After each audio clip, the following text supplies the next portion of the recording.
Do you believe in decentralized governance? And also, do you think then, because you mentioned you have a lot of contributors from all over the world, that that is something that you can scale and you want to continue working on a decentralized basis? Yeah, that's a great question. And it is a tough question. I don't know if there's a great answer about the value of decentralization and centralization, because I mentioned all the benefits of the culture and the openness and the trust that you build by building in public. Those are all great. But when it comes to organization, there does need to be leadership, and that tends to be more centralized, right? Like, you need leadership, you need some sort of vision. I do, at least at this point, I feel like it's important to, at the early stages, have this smaller team and group that will have to identify product market fit. Like, just get something where you have enough signal to try to scale it.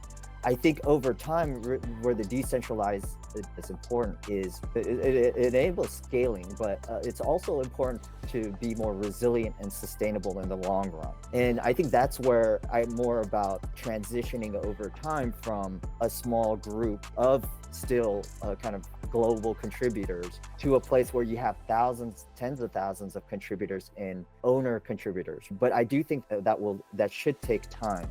And that's why I'm like, there's this balance that you have to make about not being too decentralized early on. Totally agree. And we've seen it, a lot of DAOs, the issue that they most of the time encounter is speed a lot of times, right? Like decisions, once you need to make decisions quickly, especially with this market, it's like you have to move quickly. You have to be able to adapt fast. But if you're a DAO and you're set up in a way where you first need people voting and you have a bunch of different proposals, it slows down the entire process. But yeah, of course, like you say, there needs to be a balance for sure. How is your board set up, and what are ways that people can participate and contribute? And what makes your DAO, do you feel like, or the vision for your DAO more efficient? Yeah, that's a great point. And we are in the early stages of our DAO, but we start with a forum, which is conversation. And we built tools before Bitlauncher precisely to solve this problem, because I think it's also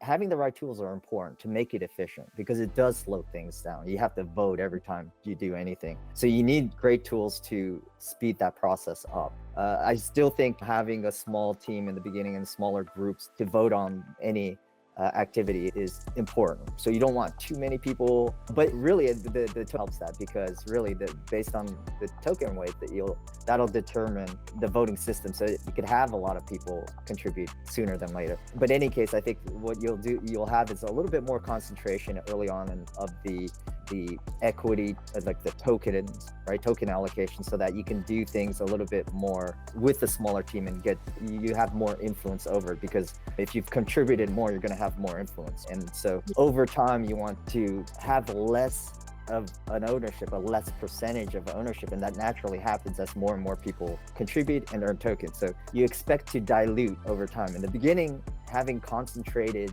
tokens is okay as a startup. It's natural for startups to be like that. But what you want to start to think about is, how do you make it resilient and sustainable? How do you get your customers to be also owners and participate? And so in order to do that, it's like Web3 crypto tokenization allow that process to naturally happen.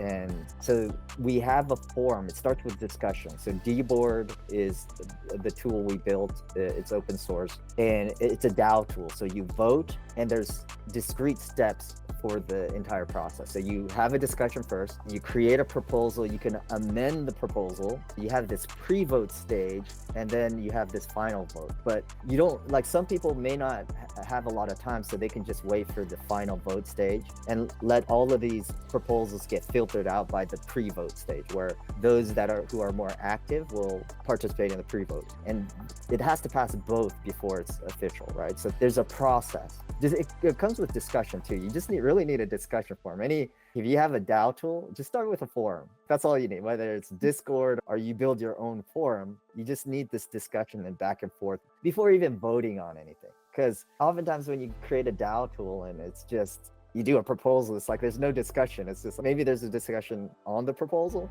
but there's no discussion before that. Does this even make sense, right? This proposal. And should we even be considering it at this stage? But if you have a discussion about it, like you can already identify areas where you do need proposals. Like, so it's just, I would think it's mainly a tool. And so we will have that. We should have that launched pretty soon. We have, for Bitlauncher, we should have that pretty soon.